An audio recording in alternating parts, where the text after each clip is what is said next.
Okay. So welcome everybody. My name's Alan Ware and I'm with a few organisations, but for the purpose of this event, the main one is the Abolition 2000 and the working group of Abolition 2000, which is focusing on the United Nations Disarmament Agenda and a Nuclear Weapons Convention, because it's that working group which has pulled together the working paper, which is the primary focus of the event today. And that working paper is Abolition 2000 NWC, which stands for Nuclear Weapons Convention Reset, Frameworks for a Nuclear Weapons Free World. So I welcome you all to the event.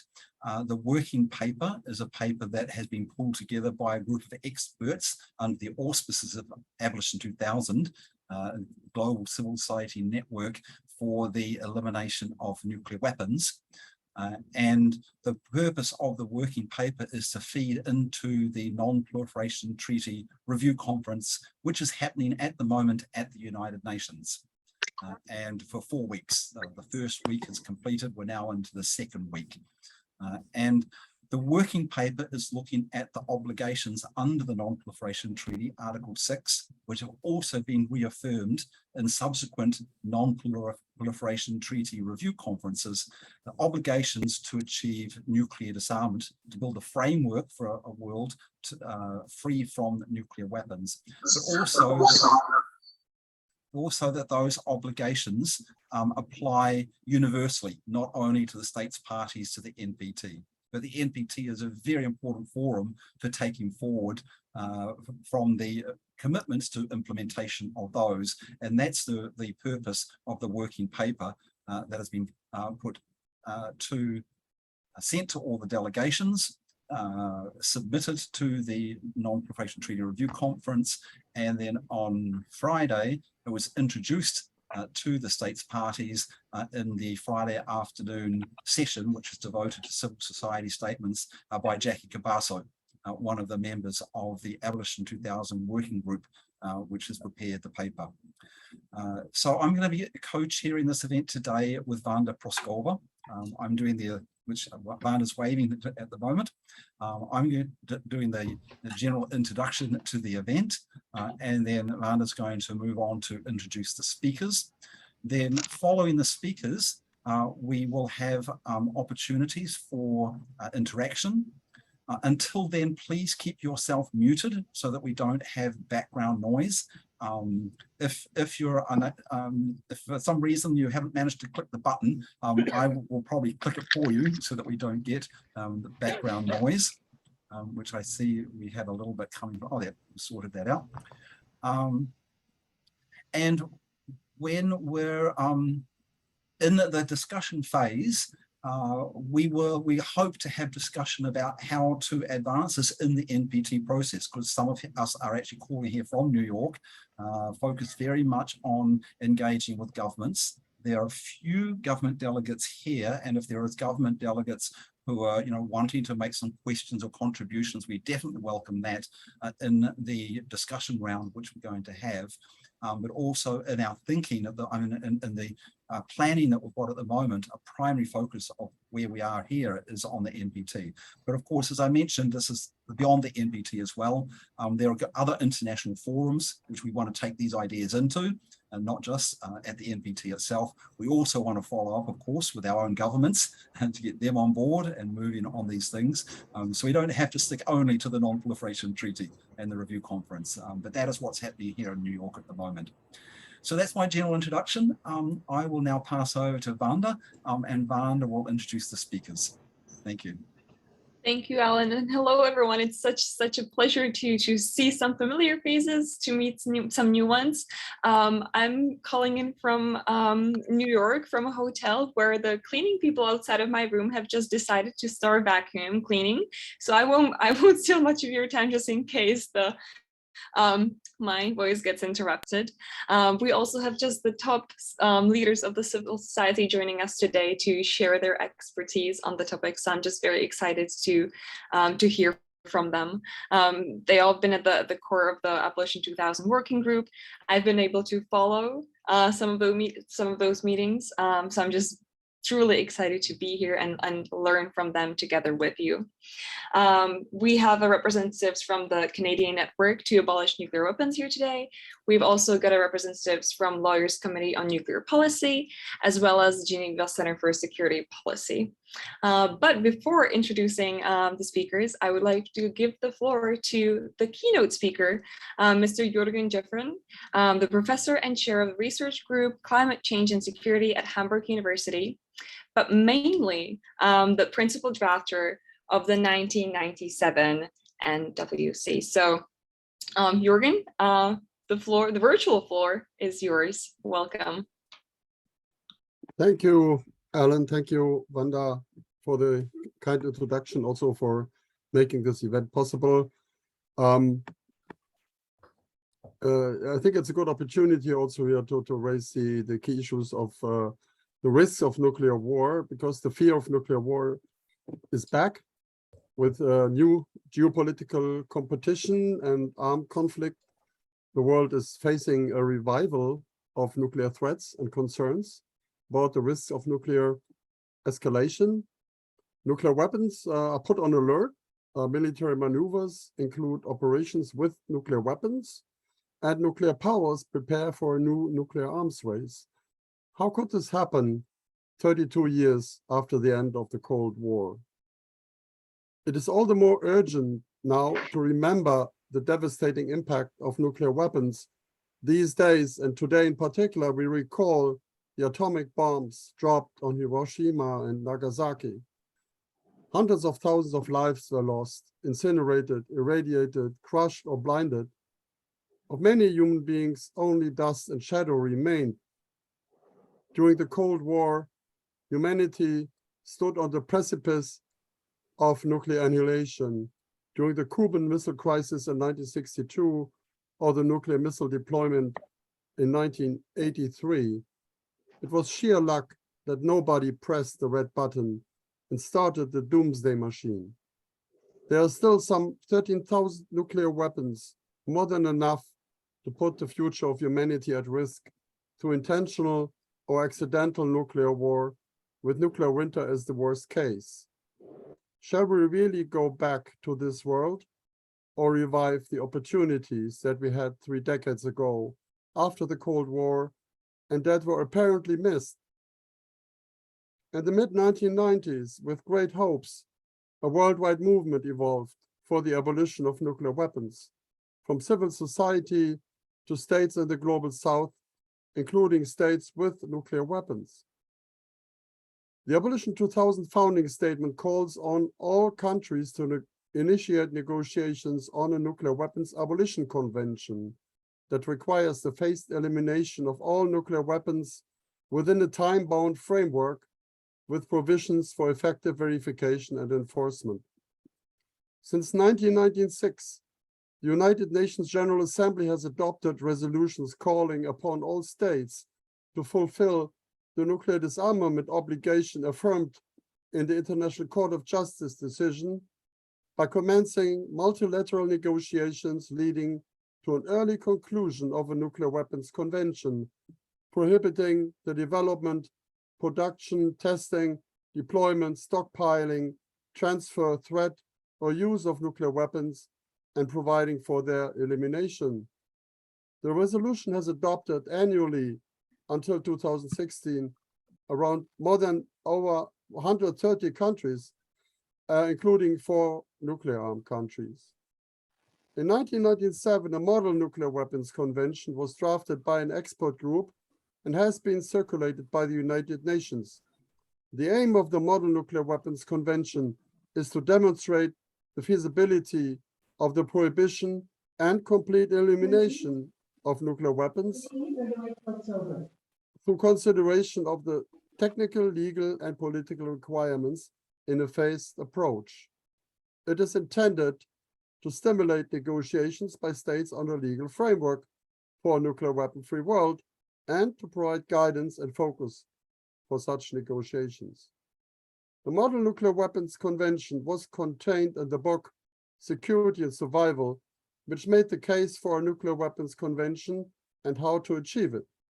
An updated version of the Model Nuclear Weapons Convention and the book was published in 2007.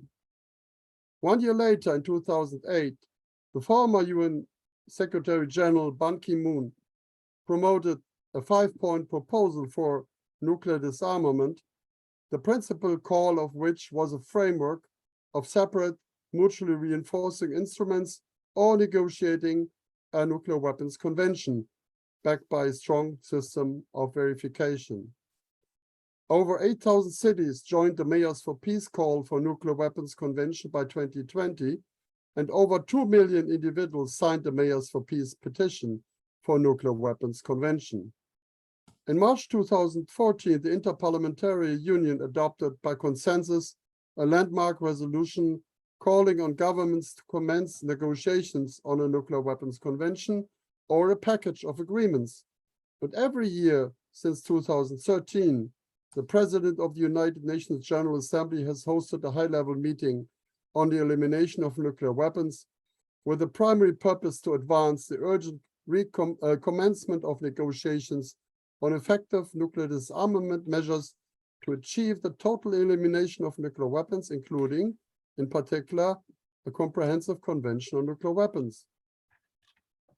The NWC concept is of particular relevance for fulfilling Article 6 of the NPT to pursue negotiations in good faith on effective measures relating to cessation of the nuclear arms race at an early date and to nuclear disarmament. And the NPT's indefinite extension confirmed the determined pursuit of the nuclear weapon states of systematic and progressive efforts to reduce nuclear weapons globally with the ultimate goals of eliminating nuclear weapons. This has been recognized in May 2010 when the state parties to the NPT, including the 5 nuclear weapon states, for the first time ever agreed in the final adopted NPT Review Conference document that all states should make special efforts to build a framework for a nuclear weapon-free world, including the UN Secretary General's plan and the Nuclear Weapons Convention. So this is all now part of the NPT history. However, the negotiations on a nuclear weapons convention have not yet started due to opposition by some of the nuclear armed states. Dissatisfied with lacking progress, a number of non-nuclear states negotiated the Treaty on the Prohibition of Nuclear Weapons, TPNW, or ban treaty in 2017, which prohibits the threat, use, development, and possession of nuclear weapons by state parties. None of the nuclear armed countries, or the countries which depend on the so-called nuclear umbrella, support this treaty. The nuclear armed states reiterate their opposition to the Treaty on the Prohibition of Nuclear Weapons, which, in their view, fails to address the key issues that must be overcome to achieve lasting global nuclear disarmament. Accordingly, no nuclear weapon has yet been eliminated under this treaty. With the rising dangers of nuclear war, as I mentioned in the beginning, the status quo is unacceptable. The previous NPT commitments for disarmament remain largely unfulfilled. All nuclear armed states are modernizing and upgrading their arsenals, and some are increasing their stockpiles. A path towards nuclear disarmament must be found. The adoption of the ban treaty demonstrates a common desire to achieve a global prohibition of nuclear weapons, and it could give some stimulus to the nuclear-reliant states to begin negotiations on a nuclear weapons convention, which has served as an inspiration, laid the groundwork for, and provides a model framework for expanding the TPNW. To raise attention to these issues, in January 2022, the Nuclear Weapons Convention Working Group of Abolition 2000 launched a new project entitled NWC Reset Frameworks for a Nuclear Weapon-Free World. In March of this year, the group finalized the working paper in preparation for the 10th NPT Review Conference on the NWC Reset, which was discussed at an event in April 20 this year and updated in July. The working paper suggests 3 possible options for a framework. Negotiation of a comprehensive nuclear weapons convention or package of agreements, negotiation of a framework agreement, which includes the legal commitment to achieve a nuclear weapon-free world, including some measures and pathways, and negotiation of protocols to the TPNW or related instruments, which nuclear-armed and all allied states would sign as part of a process for them to join the TPNW and establish the elimination process through the TPNW, particularly its Article 4. Whatever of the 3 options taken, a framework for a nuclear weapon-free world needs to address the following issues. It needs to explore the legal, technical, and institutional measures to facilitate the elimination of nuclear weapons, including the implementation of nuclear disarmament, such as stockpile reduction and destruction, the verification, compliance, security, and other governance issues. Second, needs to consider relevant mechanisms, including existing mechanisms, including the TPNW, the Comprehensive Test Ban Treaty and its organization, the International Atomic Energy Agency, as well as US-Russian agreements, and so on, which could be used, and should not forget about the nuclear weapon-free zone agreements, which should be used to meet some of these requirements and explore possible modalities and approaches for filling the existing gaps by establishing new mechanisms in an incremental, comprehensive approach. Various modalities or approaches can be used for making progress as long as their output is in general following the principles of transparency, irreversibility, verifiability, and participation in such agreements. And third, we need to examine the role for the Nuclear Weapons Convention approach on other similar frameworks to effectively engage the nuclear armed and allied states in nuclear disarmament action. And this is, of course, a very important point because these states need to make concrete approaches to address the key issues that must be overcome to achieve lasting global nuclear disarmament. It involves states in the engagement in the negotiated process to progressively reduce nuclear weapons stockpiles and phase out reliance on nuclear weapons, including effective verification, compliance, conflict resolution, and security. The TPNW could serve as a framework. It's a legal treaty that is existing for the prohibition of nuclear weapons. It attracts a lot of political attention and also support in the nuclear disarmament community. It has many relevant provisions. It includes positive obligations of victim assistance and environmental remediation in relation to injury and damage caused by use and testing of nuclear weapons. On the other hand, it can be complemented by many elements of the Nuclear Weapons Convention and its model, which outlines in detail a progressive, comprehensive, and universal framework of legal, technical, and institutional measures to achieve a nuclear weapon-free world. The Model Nuclear Weapons Convention has many elements, including the positive and negative general obligations, many of the definitions that are useful for the future process, many declarations and phases of implementation, of course, verification, mechanisms for national implementation, the rights and obligations of persons, institutional arrangements, as well as a governing agency, procedures for destruction and preventing production. Then, of course, the very important provisions on how to handle nuclear materials and to get rid of it, and the nuclear facilities and delivery vehicles, compliance and dispute settlement, entry into force, and other parts of this process towards a nuclear weapon-free world. So there are a lot of elements on which we can build in this future framework, and many steps and pathways can be taken.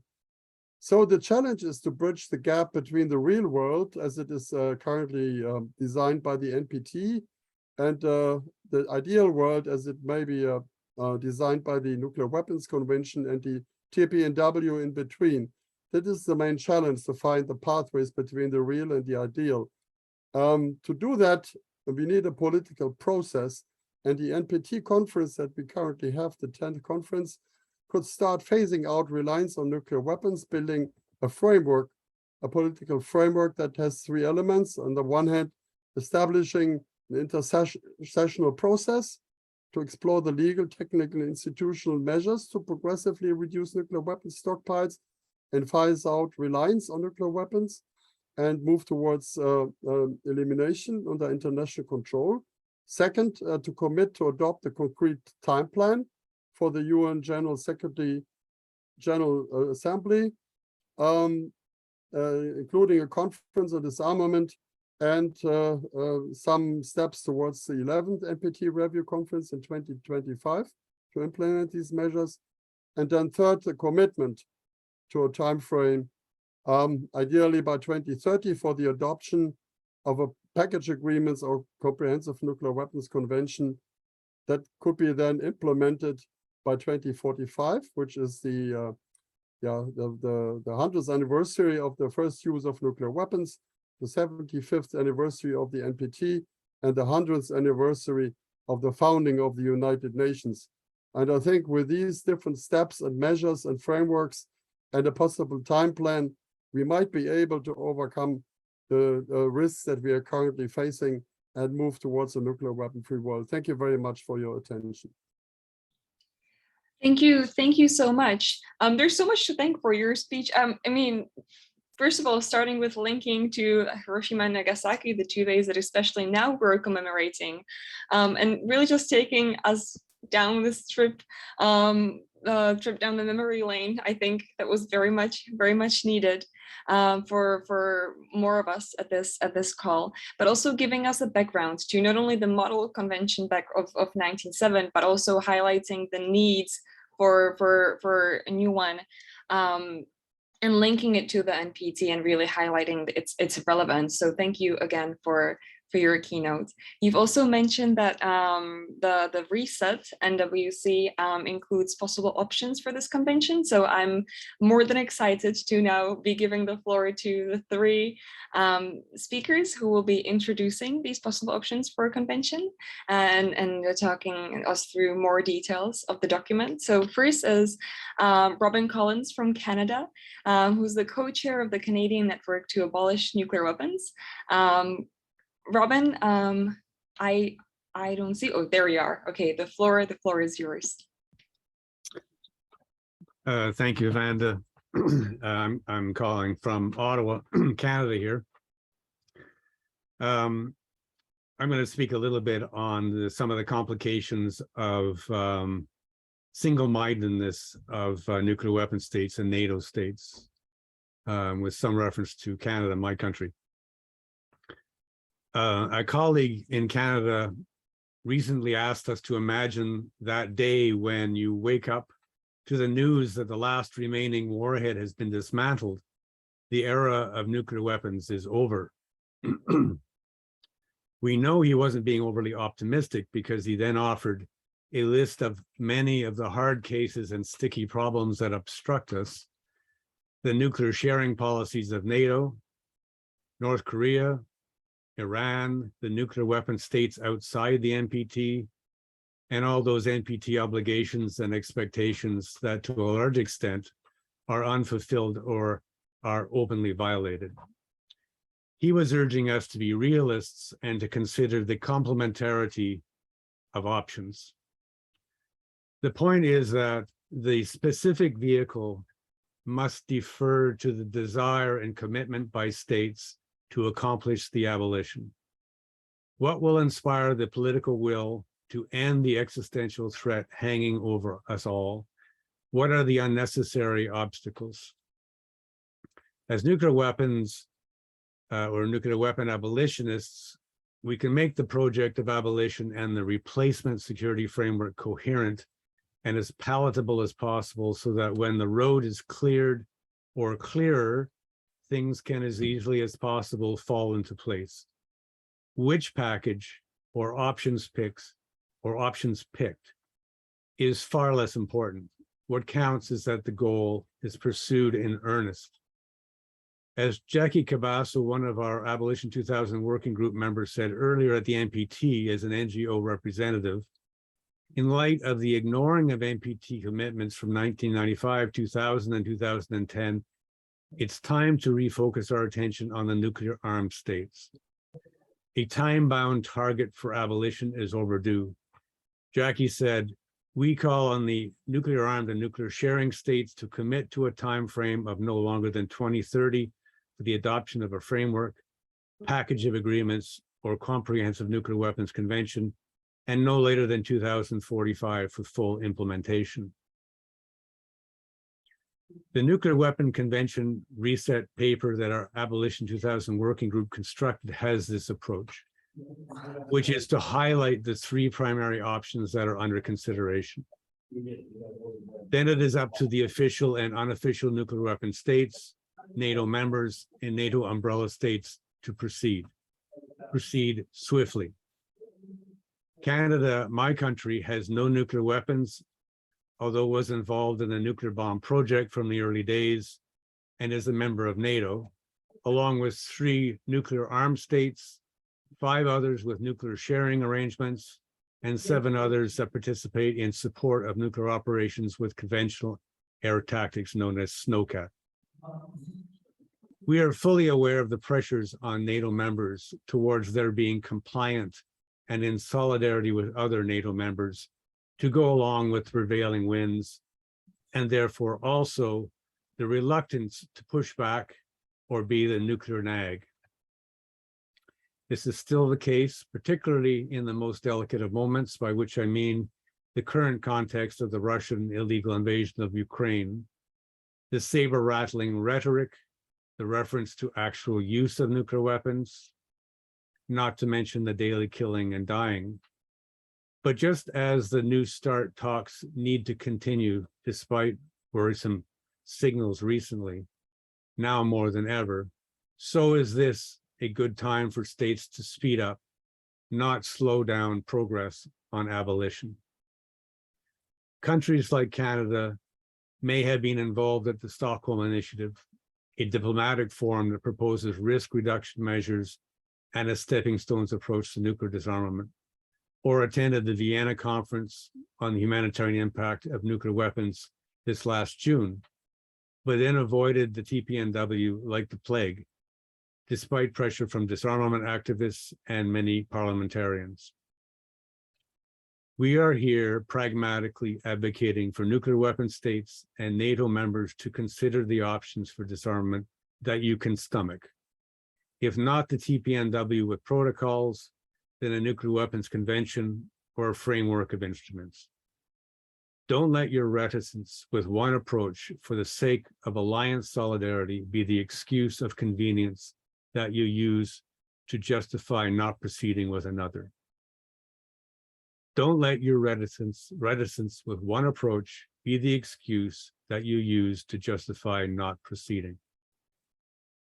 Some leader or leaders need to step up within NATO to break the silence and expose the illusory consensus and begin the renewal of the abolition project because, as the UN Secretary General said, luck is no strategy.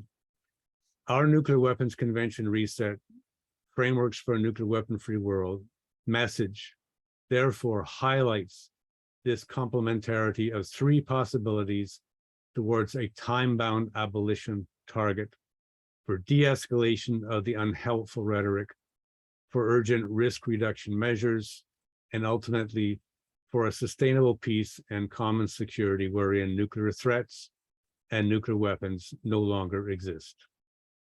Thank you for your time. Thank you so much, Robin. You're absolutely right. Let's be realists. And indeed, it is so important to be considering all of the tools in the toolbox, and Nuclear Weapons Convention is indeed one of them, and is not as much talked about, at least among the youth networks. So thank you all here, not just the speakers, but also everyone on this call for being here with us and exploring this tool, because indeed there is much to be explored. So without further ado, it is my honor to introduce the next speaker, Ms. Elizabeth Shaffer, the board member of the Lawyers Committee of Nuclear Policy and also one of the key drafters of the NWC Reset. So Elizabeth, if you're here, the floor is yours. Thank you very much. Can you hear me now? Okay. Yes, we can hear you very well. Thank you. Thank you for your attention. I'm here to speak about verification, the issue of verification, which is a crucial aspect of nuclear disarmament. As stated in our 1997 Model Nuclear Weapons Convention, updated in 2007, verification is a comprehensive, iterative process with political, legal, diplomatic, economic, technical, and military dimensions for judging compliance with international law. The verifiability of a treaty is not absolute, but a matter of degree, depending on political requirements, as well as the available resources and capabilities for verification. Political verification of a nuclear weapons convention has organizational and societal requirements. Organizational means of verification include state, regional, and international bodies, as well as national legislation and bi- or multilateral arrangements. Societal verification means large-scale governmental and non-governmental participation in implementation. Such participation will be sought through affirmative obligations to report non-compliance and provide protection for suppliers of information. Verification is a dynamic process including 4 phases. Declaration and registration provides the necessary information as a starting point for verification to allow comparison with future changes, either agreed or prohibited. All treaty limited items are identified, tagged, and registered using advanced identification techniques. Monitoring detects prohibited objectives or activities. Continuous monitoring requires information gathering over time. Inspection can take place if a treaty violation is suspected. During visits to facilities, inspectors could request all necessary detailed information from the inspected party, including access to computer codes and interviews with personnel and neighbors. A wide range of on-site monitoring devices at entrance and exit ports or portal controls along the perimeter of critical facilities could also be applied. Cooperation and consultation within the international agency could help in gaining and proving the information. If enough information is gathered to indicate a treaty violation, a process of negotiation, prevention, and enforcement is begun with a demand to end the prohibited activity. If the object or activity of concern is excluded from nuclear weapons use, additional preventive measures are applied. If the suspected violator refuses any of these measures, a negotiation process is started in which the possible coordinated actions of the international community are explained. Political verification builds on existing regimes such as the Chemical Weapons Convention, the Comprehensive Test Ban Treaty Organization, and the International Atomic Energy Agency. The IAEA safeguard regimes is the primary model for accountancy, containment, and surveillance of nuclear material. However, the dual function of the IAEA, timely detection of diversion of nuclear material and promotion of so-called peaceful uses of nuclear energy, make a direct application to nuclear disarmament problematical. Among potential verification elements, the Model Nuclear Weapons Convention proposes an international agency to implement the convention and oversee the nuclear disarmament process. The principal organ of the agency would be a conference of all states parties, which would meet annually. An executive council would be a standing body to be elected by the conference. It would oversee implementation and operation of the convention. It would also have the power to demand clarification from any state party and recommend action in case of non-compliance. A technical secretariat would carry out tasks of implementation and verification through methods such as international monitoring system. Sources for information would include national technical means and systematic challenge inspections.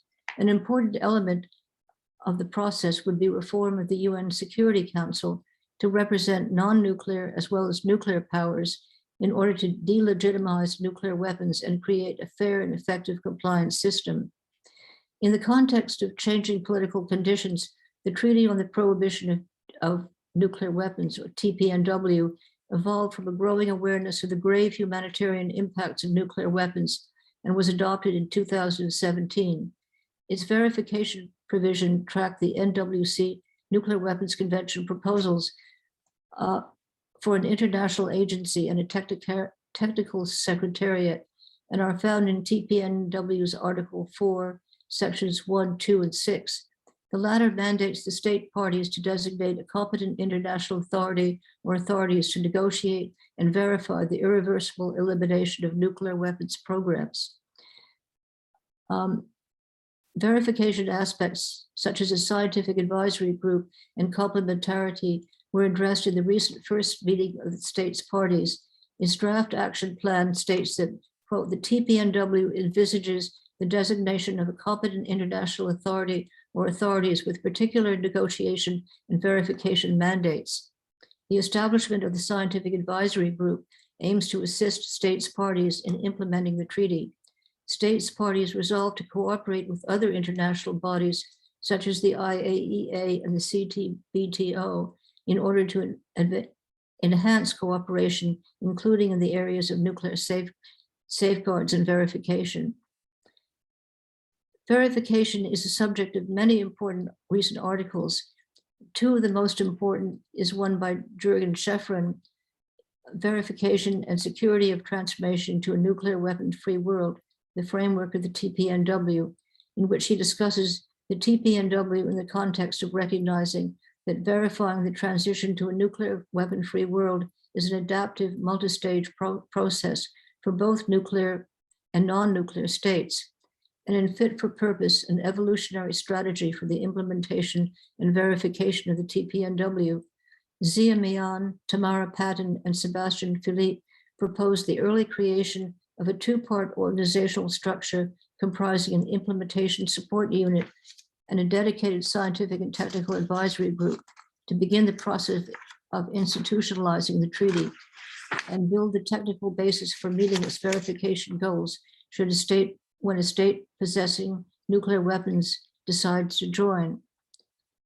As this working paper notes, there have been a number of developments since the Model Nuclear Weapons Convention was published in 2007 that need to be considered.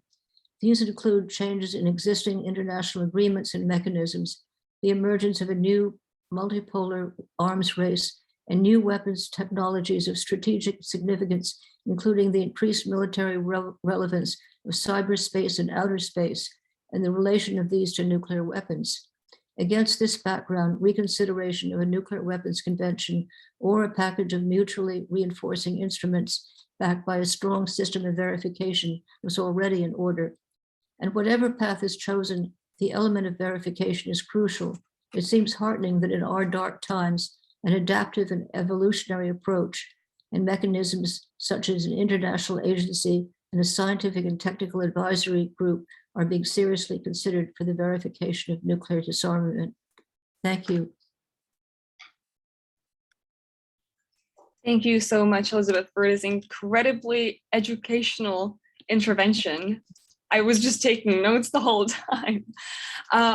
Without further ado, though, let me introduce the third and final speaker of this session before we move to the debate. The final speaker is Mark Finot, the Associate Fellow at the Geneva Center for Security Policy, but also the President of IDN. Mark, if you're here and if you can hear us, please, the virtual floor is yours. Thank you very much, Vanda, and thank you for the promotion. Actually, I'm not the president of IDN, but just the vice president. That being said, because IDN is a French NGO, is very much interested in what France does and says with regard to nuclear weapons. And so at the NPT Review Conference, of course, like every time I took a particular close look at the French statement. I must say there was not much surprise, not much innovation. the French diplomats are very good at using the technique of copy pasting. Of course, there are a few references to the Ukraine war, but let me just point a few keywords, which I think are quite relevant in our discussion about a nuclear weapons convention or framework for a nuclear weapons free world. In the French general debate statement, France said, with regard to disarmament, it seeks a realistic and concrete approach, but it at the same time reaffirms the past commitments, obviously Article 6 of the NPT, but also the review conference documents adopted later. And it stresses its key position of incrementalism, step by step, entry into force of the Comprehensive Test Ban Treaty, negotiation of a fissile material cutoff treaty, and verification, like just stressed by Elizabeth. And finally, risk reduction. The French talk about strategic risk, not nuclear risk, because they have a broader concept. But all these actually, interestingly enough, would be perfectly compatible with the approach that civil society is proposing in this working paper on the Nuclear Weapons Convention. There's only one major stumbling block or obstacle or disagreement, is that all these pledges or reaffirmation of commitments for disarmament, France makes them conditional. It says, yes, disarmament when the strategic context allows. But we've just heard from UN Secretary General Antonio Guterres that so long as nuclear weapons exist, the world will not be insecure. So if you wait for complete secure world, well, you have to get rid of nuclear weapons and not the other way around. And that's all the more important that all the other commitments that are part of the NPT that have been developed later on are not conditional. Article 6 is not conditional. And all the constraints that non-nuclear weapon states have accepted for safeguards and ensuring that they don't acquire nuclear weapons are not conditional. They are even time bound. And one of the recurring critiques of nuclear weapon states, including France, to the Treaty on the Prohibition of Nuclear Weapons is that it is incomplete. And in particular, they stress the absence of strong provisions on verification. Well, this was not the purpose of the TPNW, but it would be the purpose of a nuclear weapons convention. And again, I can only stress what Elizabeth said, that this framework, which already exists, is the result of a lot of work by experts, lawyers, civil society organizations, is up for discussion. It's there and it can be improved. And another very, very important point, because this conditionality of nuclear disarmament, of course, cannot go on forever. And the working paper includes very important recommendations on deadlines. And this is absolutely crucial. Again, there are no deadlines in Article 6, only regarding measures to stop the nuclear arms race, which should have been adopted at an early date. And that's 54 years ago. But for disarmament,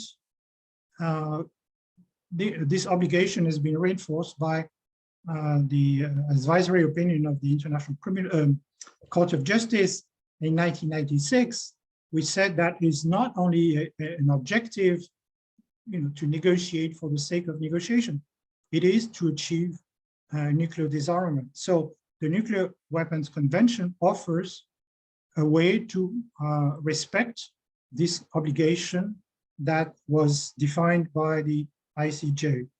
And so these deadlines are crucial, and I commend the French diplomats for saying that they are willing to engage with the non-nuclear weapon states and civil society. So here is a wonderful opportunity to start negotiations and discussions and trying to achieve an agreement that would be compatible with national security interests. The final point is that there is a lot of ambiguity or contradiction in the French doctrine.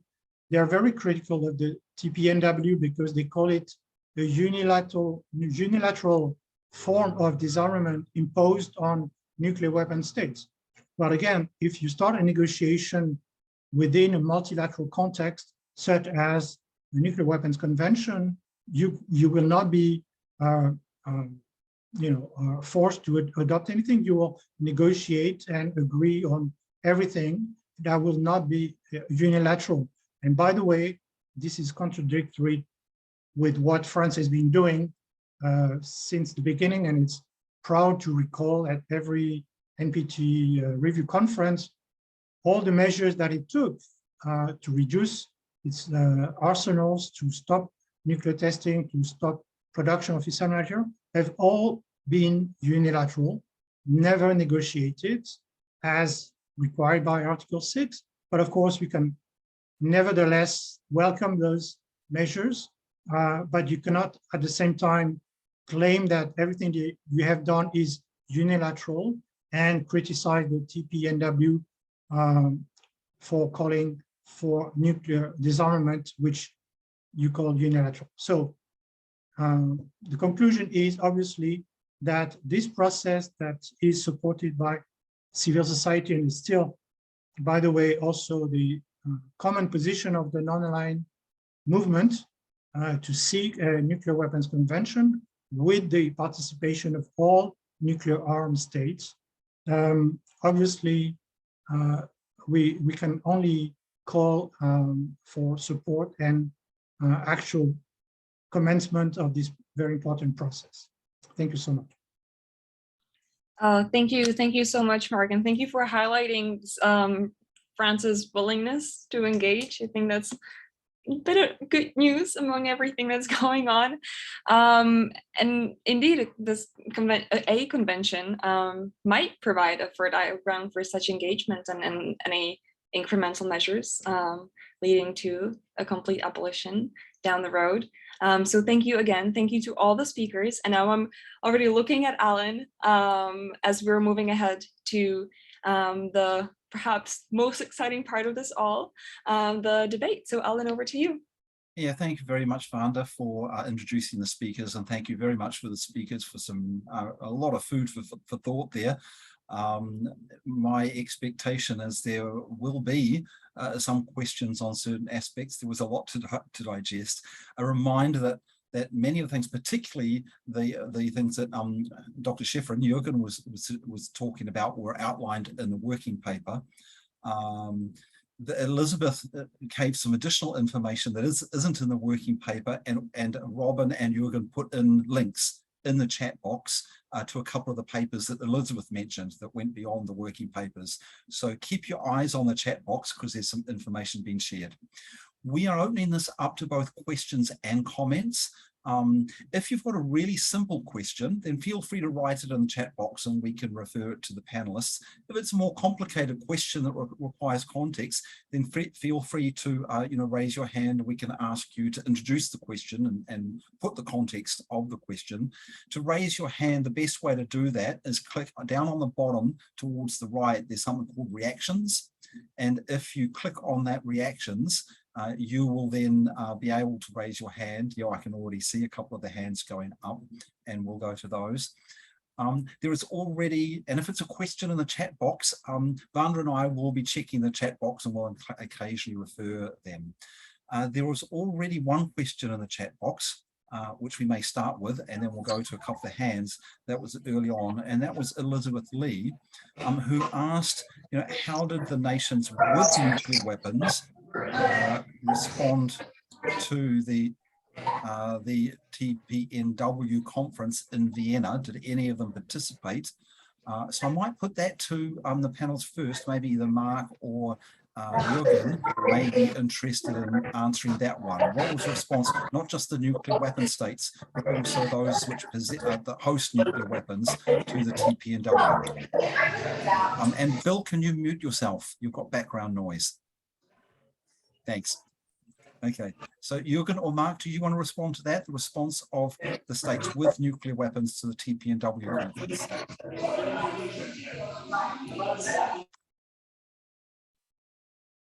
Sorry, I didn't understand fully the question because of the noise. Can you repeat the question? Was from Elizabeth Lee, and it's how did nations with nuclear weapons attend, but how else did they respond to the first conference? It was called the Meetings of States Parties to the TPNW in Vienna.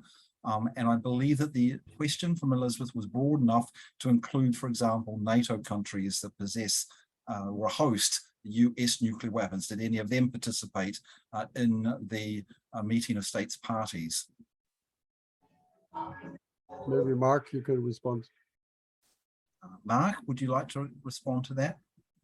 Yes, actually, there were, of course, no nuclear armed state, no nuclear weapon state party to the NPT or outside the NPT, because they are not, of course, haven't signed or ratified the TPNW, and they did not ask to attend as observers. But some non-state parties did take part as observers, and that included Germany, for instance, which hosts nuclear weapons, American nuclear weapons on its soil. Also Australia, which is also considered as under US nuclear umbrella. So that is an interesting development, that those states expressed some interest, some form of support in the prohibition of nuclear weapons, but obviously they still haven't decided to join the treaty, to sign or accede to the treaty.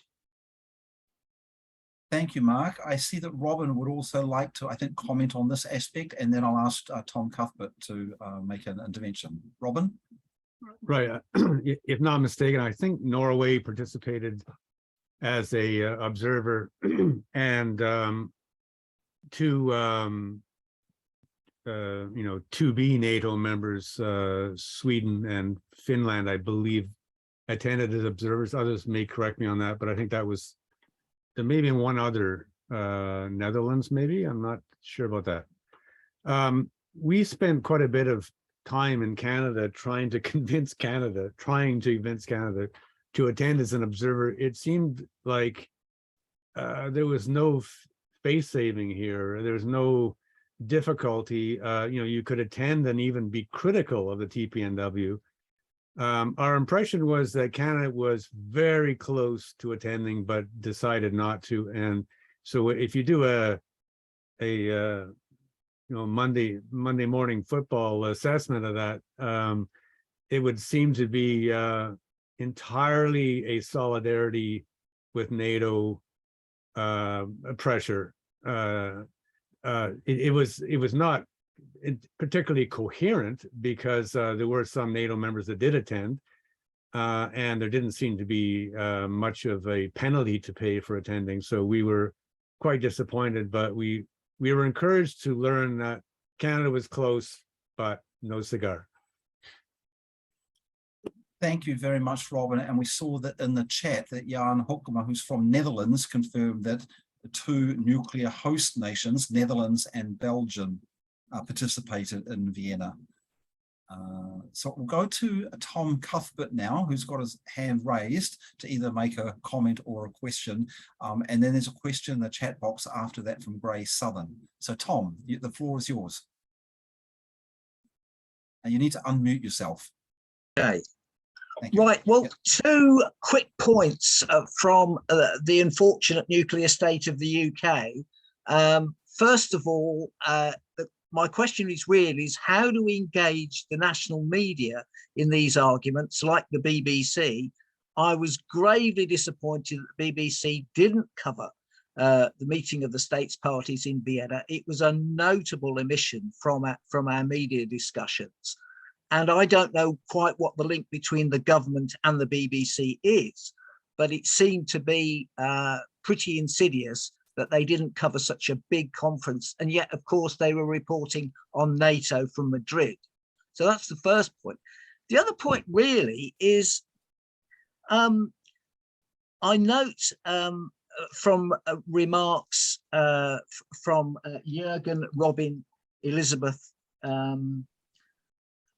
that we have a lot of education perhaps to do with our own campaigners in this country.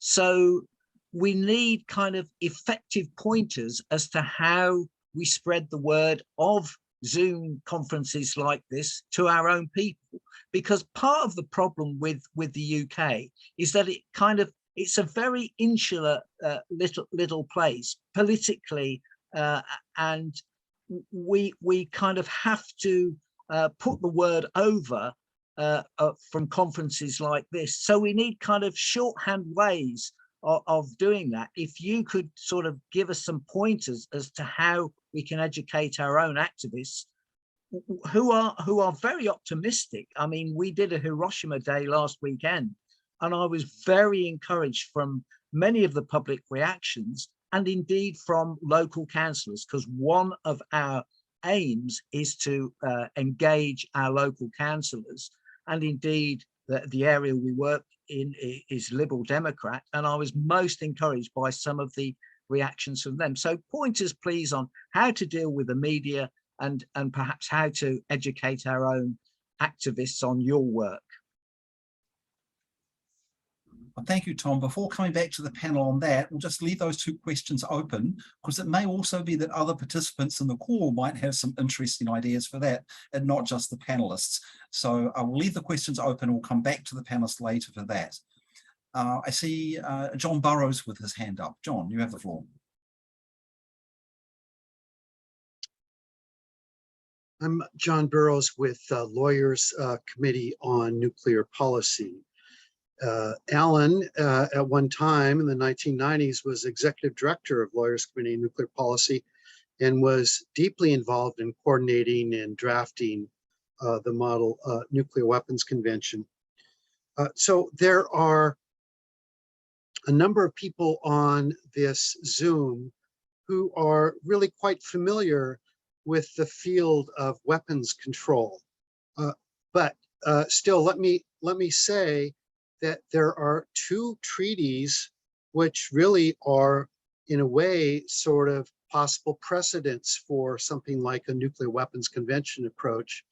That is the Chemical Weapons Convention and also the Comprehensive Nuclear Test Ban Treaty. So this sort of framework has already been created for chemical weapons and for nuclear testing. One problem that will have to be dealt with is the role of, or lack thereof, of the Security Council in sort of inducing compliance and enforcing a nuclear weapons free world. But that's not really what I wanted to say. What I want to say is there's something else that is going on now that I think we need to make part of our analysis and advocacy. And that is, there is a global process for climate protection that is based on the 2016 Paris Agreement and on the around 1990 UN Framework Convention for climate change.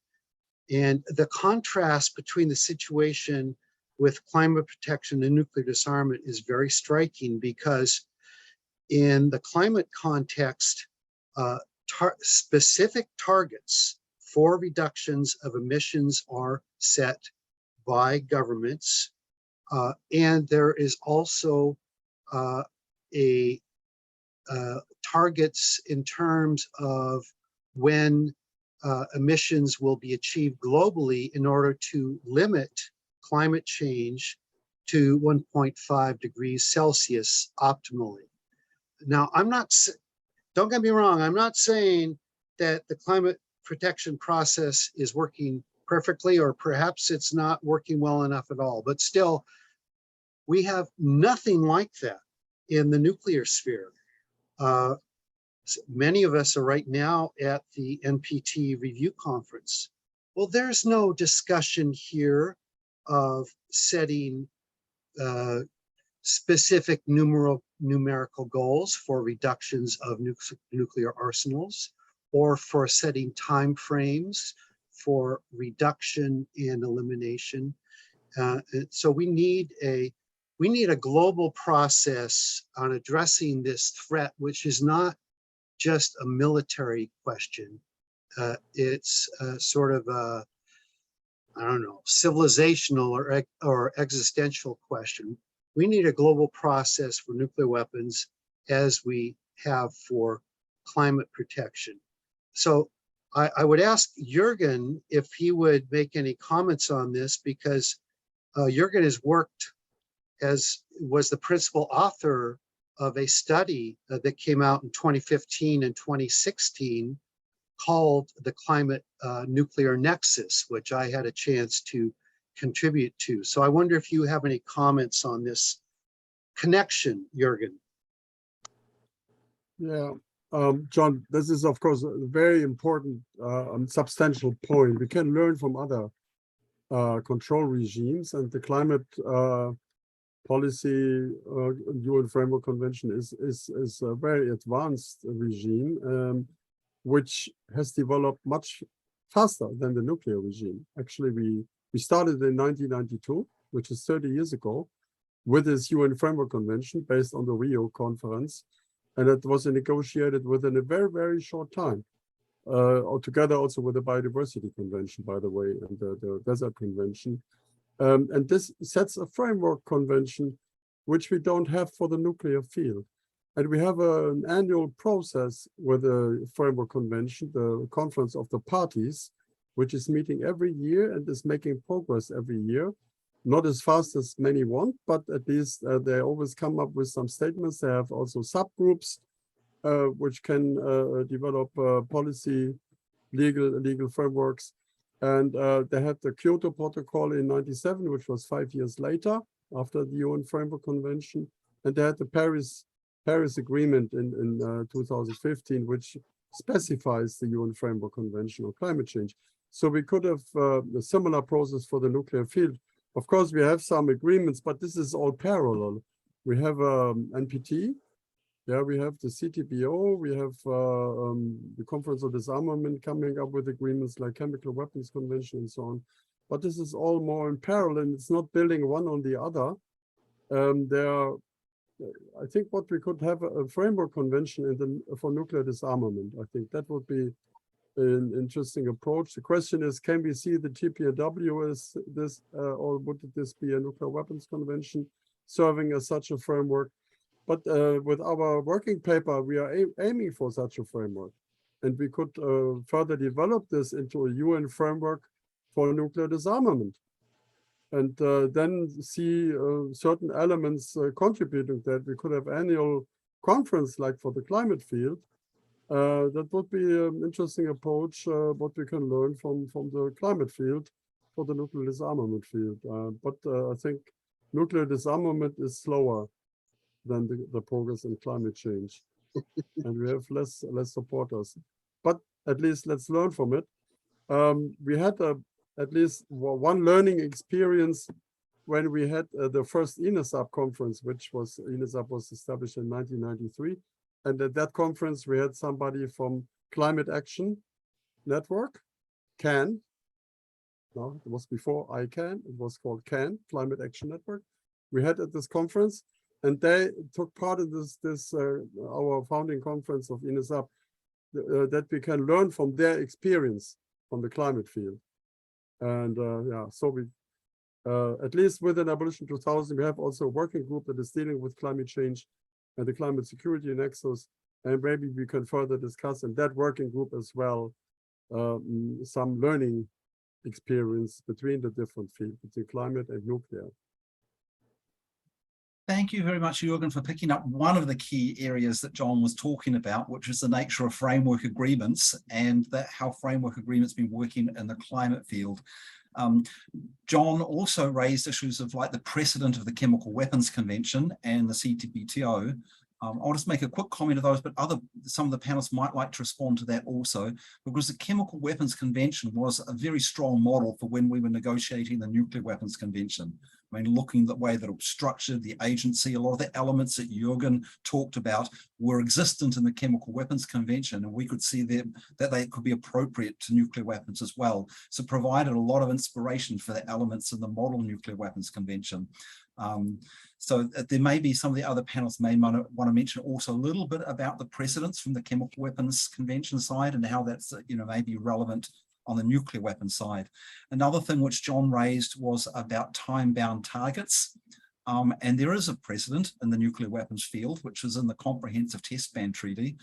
If you recall, in 1995, one of the agreements for the indefinite extension of the NPT was a time-bound target for the achievement of the Comprehensive Test Ban Treaty.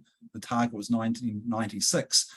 And with that target in place, it gave the Australian ambassador the mandate to pick the Comprehensive Test Ban Treaty, which is struggling in the Conference on Disarmament, out of the Conference on Disarmament and bring it over to the UN General Assembly so it could be adopted in order to fulfill that time-bound target. So there is an example in the nuclear weapons field of such a time-bound target as well. But there may be, we discussed this quite a lot in building the working paper, and I know, John, you were involved in that discussion, but also Jackie Gabassa was very involved in that, and she's here with us today. So she may want to comment a little bit about these time-bound targets that we've put forward in the working paper as proposals for the NPT. And so now I've got three people wanting to respond, and four, and maybe Jackie will come in as well. Elizabeth first. Elizabeth, you have the floor. You need to unmute yourself, Elizabeth. Thank you. Well, I was just picking up on something that John Burroughs said, which is that the climate change movement is,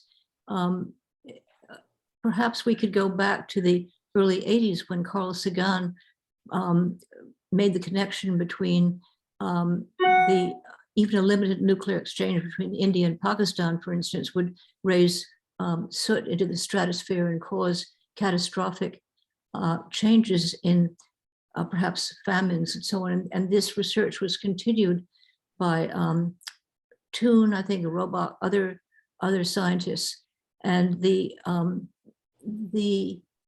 urgency of the or apparent urgency of the climate change movement with all the all the extreme weather circumstances and going on around us could be applied to nuclear disarmament. Also, the youth, I think that young people are much more apt to be involved in the climate change issue. We could try to engage their support. Thank you, Elizabeth. I'll now pass on to Jonathan, and then after Jonathan will be Gray, Southern, and then Robin Collins. Jonathan, Granoff. Thank you, Alan. You will note in the preamble, there was an anticipation to try and build coalitions with other ecological movements. There's the very first line highlights this. The very first line of the document is, "We the people of the earth," with a capital E. We the people of the earth, through the states parties to this convention. So the moving party of this is the people of the earth working through states, but it begins with a human security framework right off the bat. And that's kind of unique. The rest of the preamble pretty much tracks the structure of the Chemical Weapons Convention, and that was intentional. I mean, it does track the Chemical Weapons Convention. But that beginning is the key to the whole thing, which is we're taking it out of the framework of national security right off the bat and saying, this is an existential threat to the people of the earth, all people, not states, but people. So it's not just the normal framework. That I think that's very important. That was one comment I wanted to add here.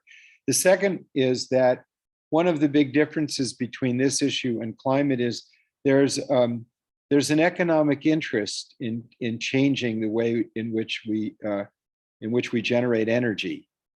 And so there's an enormous amount of money to be made in this transformation.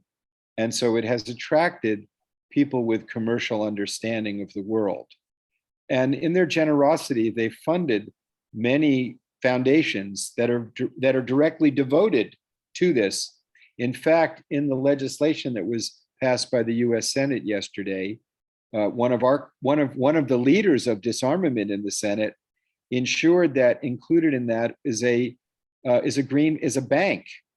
federal bank to encourage investment in renewable energy projects, and that was credited to Senator Ed Markey's office. He was instrumental in that. But the main difference is that there's a constituency for climate change with an economic interest, and many philanthropists are giving money in that field, even though they're not looking for a financial payback, but they understand that world. We don't have that benefit. On the contrary, our adversaries who want to keep the arsenals have an enormous economic benefit coming to them. And so they fund adversarial think tanks and advocacy groups robustly. We don't have that. That's a big difference. So some people might say, well, in the 1980s, we were able to get 1.5 million people in the street. That was largely because of a couple of really, really forward-thinking philanthropists, mainly David Hamburg at the Carnegie Foundation, who educated the other foundations. So at that time, you had Ford Foundation, Rockefeller Brothers, MacArthur. Major foundations helped the freeze movement.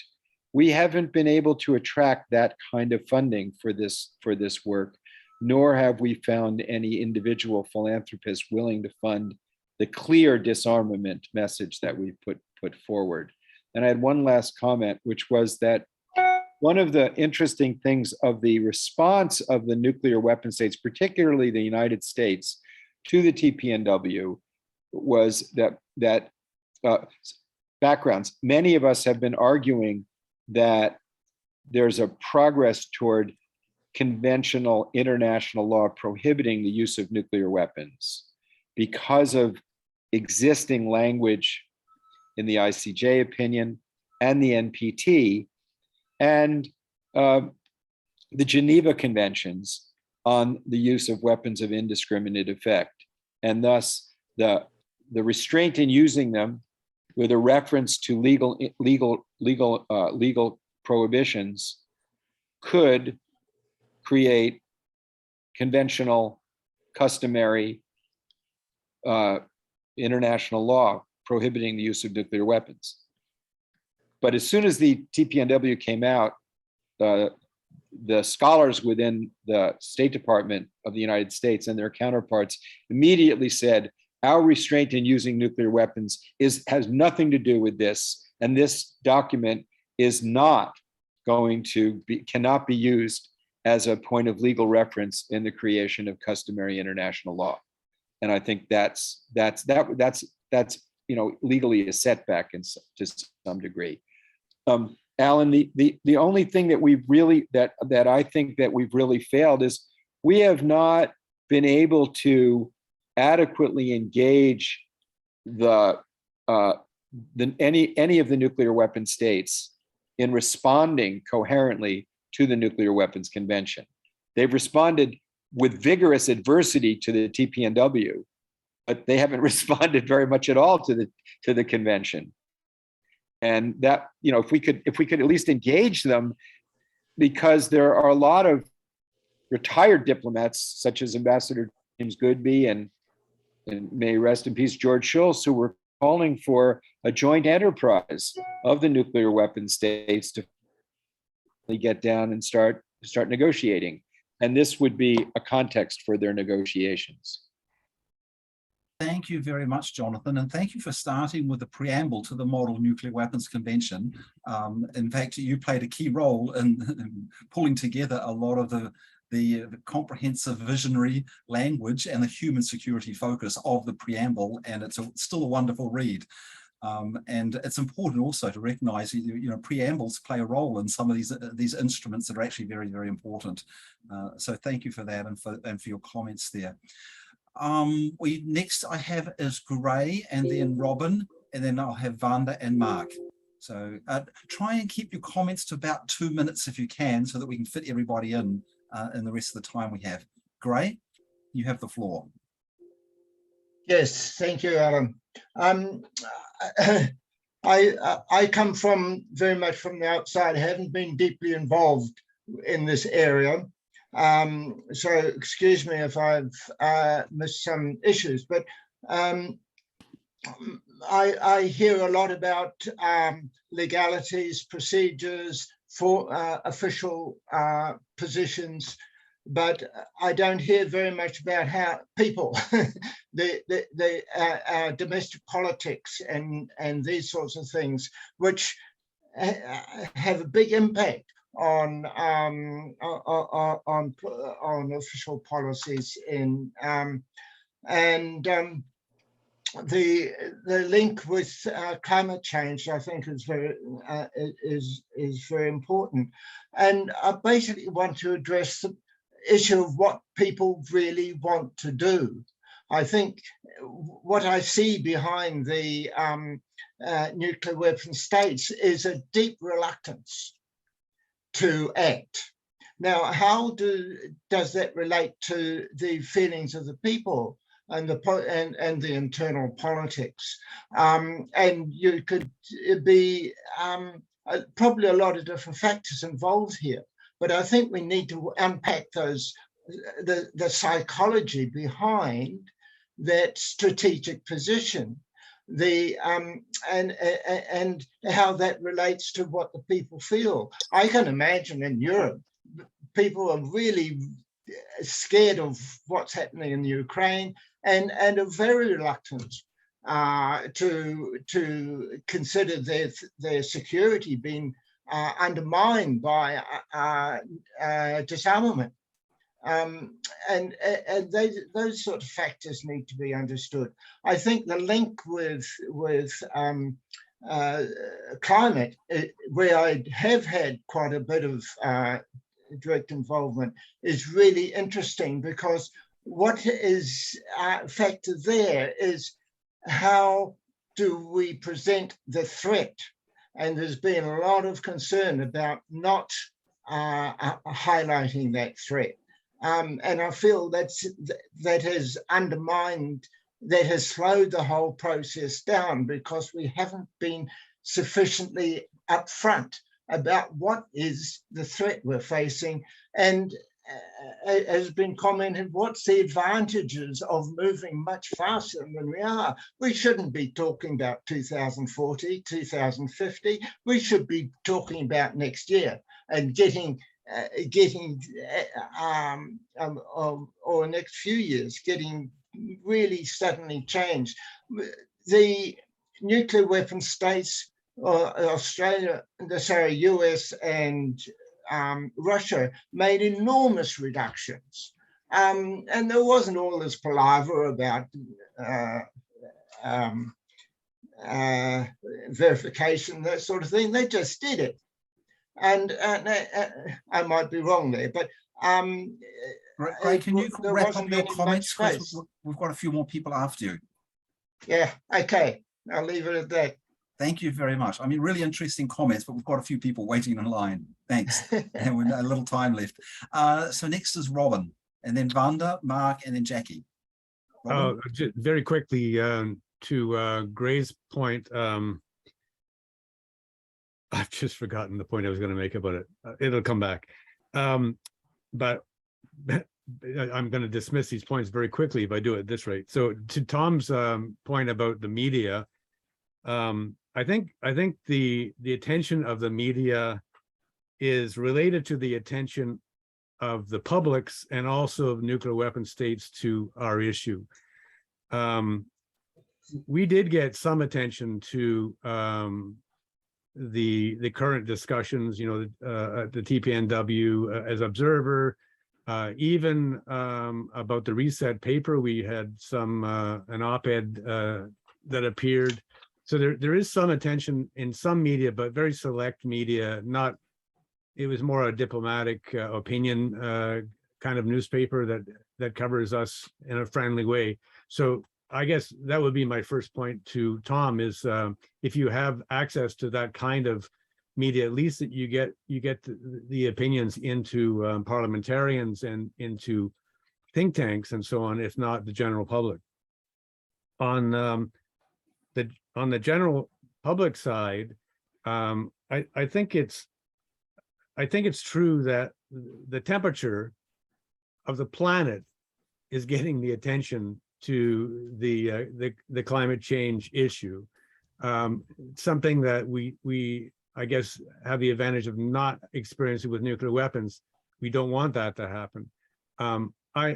We don't want the use of nuclear weapons to draw attention to our issue.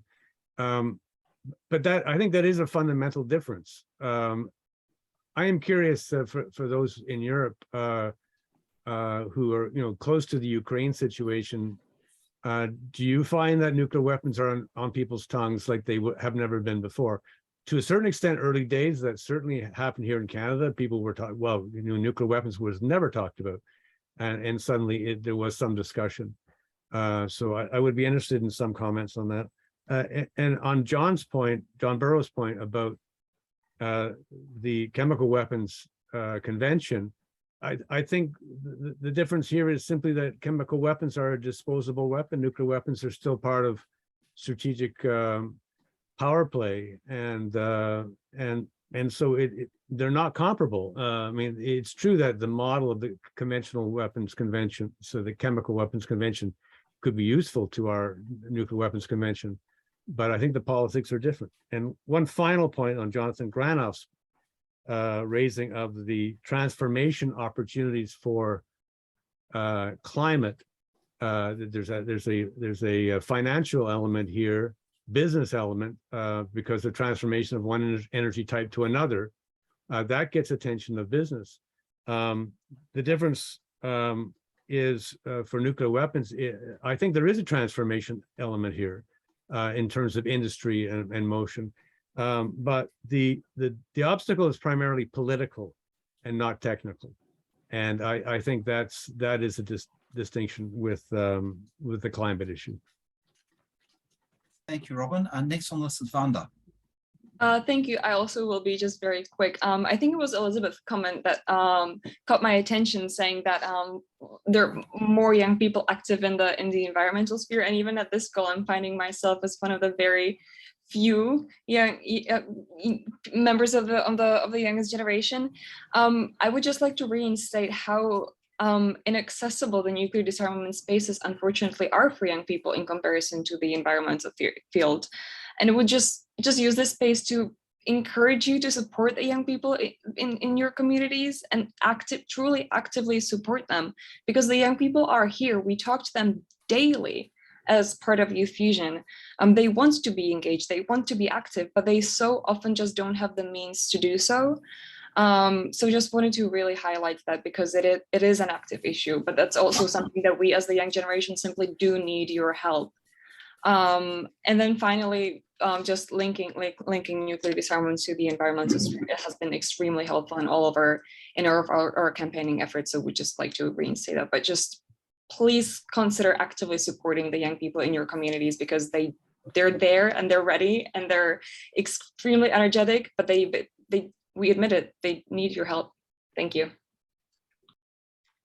Thank you very much, Vanda. And just to let people know, we do have about another half an hour left, so we don't have to rush everything too much, but we just like keeping comments to about 2 to 3 minutes so that everyone does have a chance to chat is good.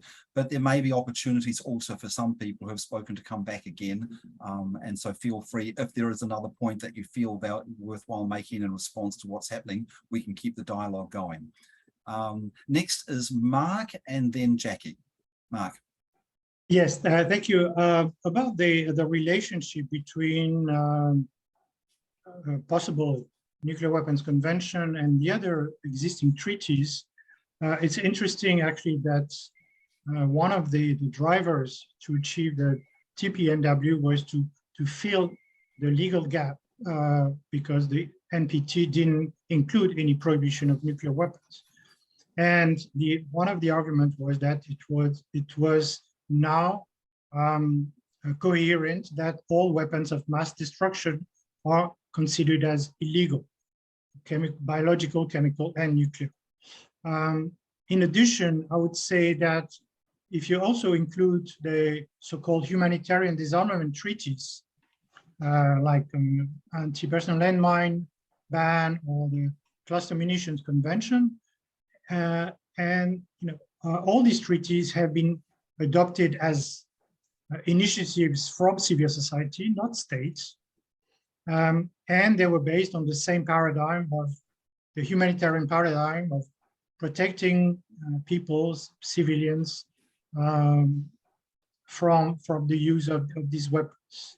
Now, there's an additional argument that could be made to justify a nuclear weapons convention, is that now that we have the TPNW, and that for the states parties of this treaty, these weapons are considered as illegal, it would be consistent and coherent and logical to allow states to possess illegal weapons, just like it was done for biological, chemical weapons, landmines, cluster munitions. States possessing these weapons agreed that these weapons were illegal, and they also agreed to eliminate them within a certain time frame. And for chemical weapons, we know that it took very long because the US is still finalizing the destruction of its stockpile, which started back in 1997. So again, just to reiterate that this could serve as a powerful argument to attract interest and support from nuclear armed states, saying you agree to a process whereby you keep these weapons, but you agree that they are illegal and that they may not be used. And of course, you can start putting into place mechanisms like for the Chemical Weapons Convention of neutralizing these weapons, preventing any use. And that is a way to build confidence, to reassure nuclear weapon states that even if they join this process and the others continue to possess such weapons, they will not be used against them. Thank you, Mark. Jackie is next. Can you hear me? Yes.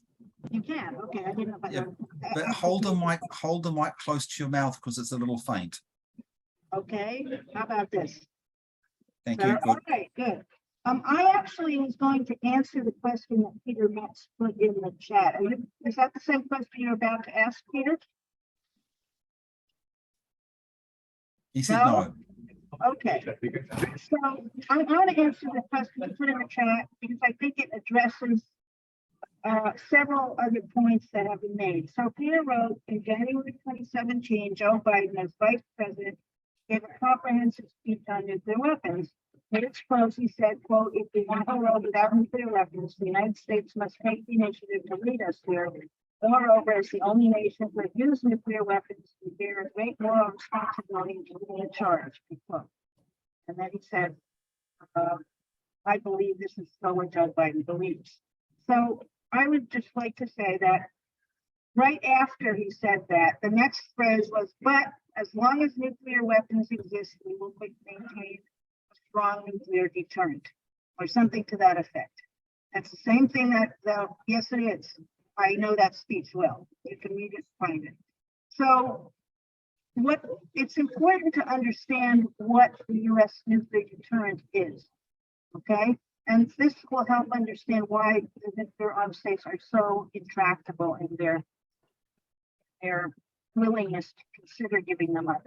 So a year ago, the head of the U.S. Strategic Command, Admiral Charles Richard, who is in charge of integrated U.S. nuclear and conventional war planning, said, quote, "We must acknowledge the foundational nature of our nation's strategic nuclear forces as they create the maneuver space for us to project conventional military power strategically."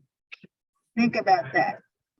Now, last week, the U.S. representative here at the NPT said the United States never uses its nuclear deterrent to threaten, coerce, or intimidate anybody.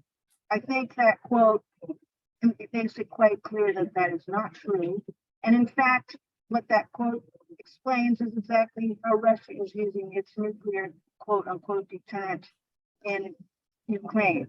So I just wanted to share that with you to help us all grapple with how deeply committed these nuclear armed states are to their arsenals. And that's really the problem that we're up against.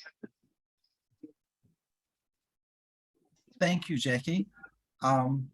We had, just before I go to Peter, just to indicate that Robin Collins has put, in the chat also a response to Gray's question about the time framing of the elimination of nuclear weapons. So I was just wondering if, Robin, you wanted to take the floor to explain that a little bit more. Sure.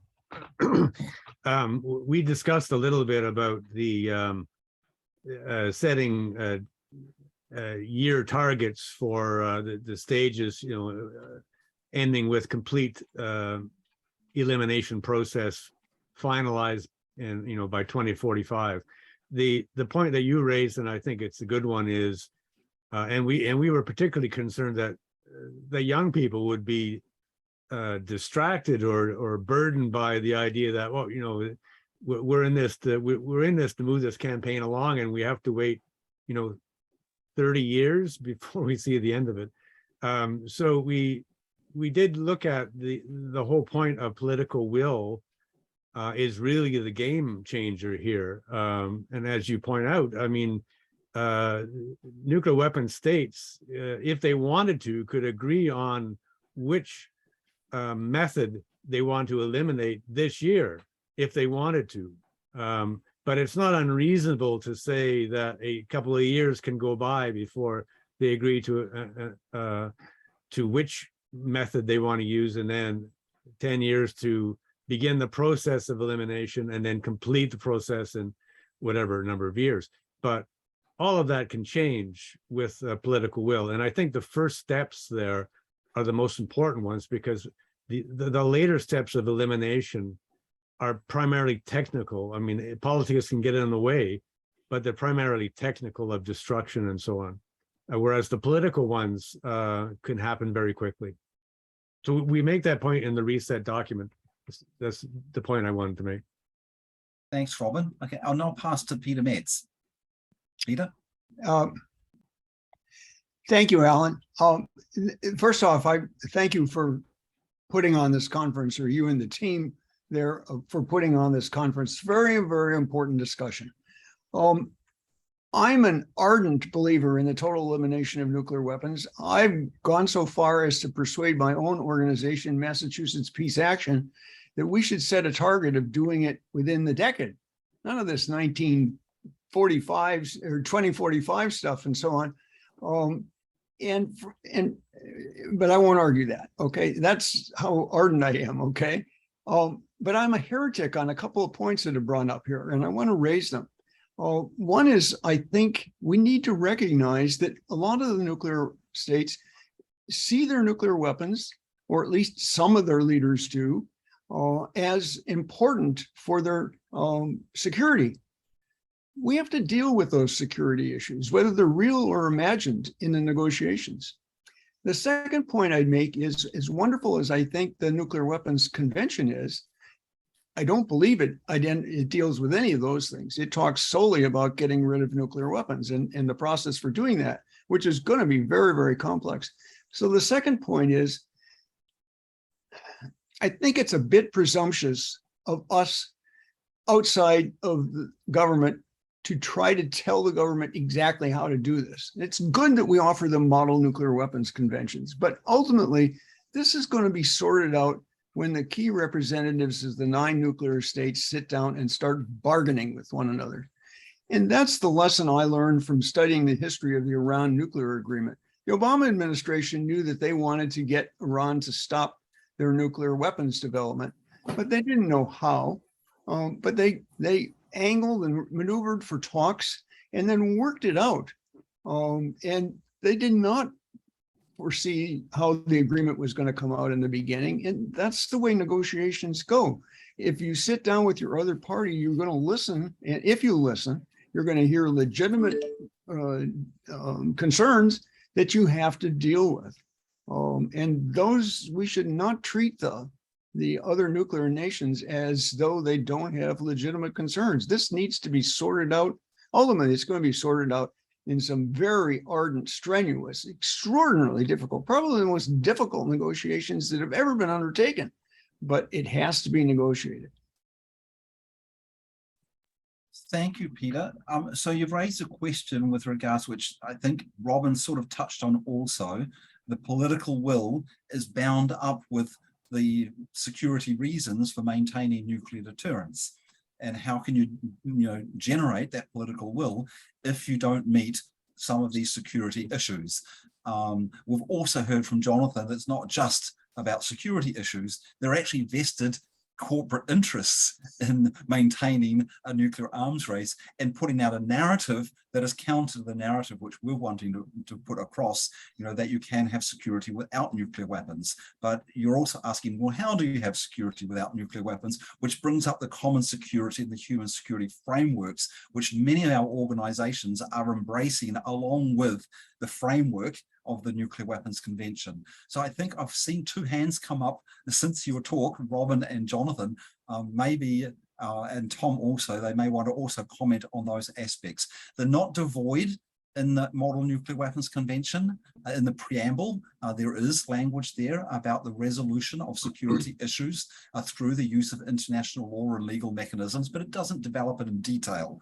And it may be that more of that accompanying with the work we're doing on the nuclear disarmament is important, and that's where these other frameworks that we're working on, human security and common security, could play a role. So I think I'll pass to Jonathan first, then Robin, and then to Tom. Jonathan? One of the strategies with the Chemical Weapons Convention was to get the Chemical Manufacturers Association to support it. That was dispositive.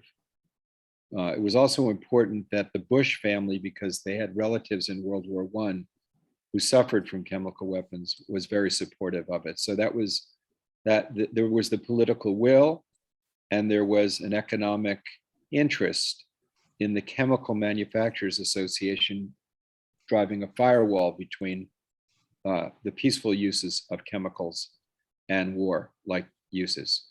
We haven't been able to drive a similar firewall in the field of nuclear, where the nuclear energy lobby refuses to cooperate in making that wall. I tried that strategy, and it's not going to happen.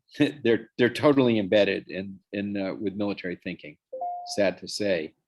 The other point I wanted to make was I had the privilege of being invited to be a commentator on the 20th anniversary of the Geneva summit between Gorbachev and Reagan.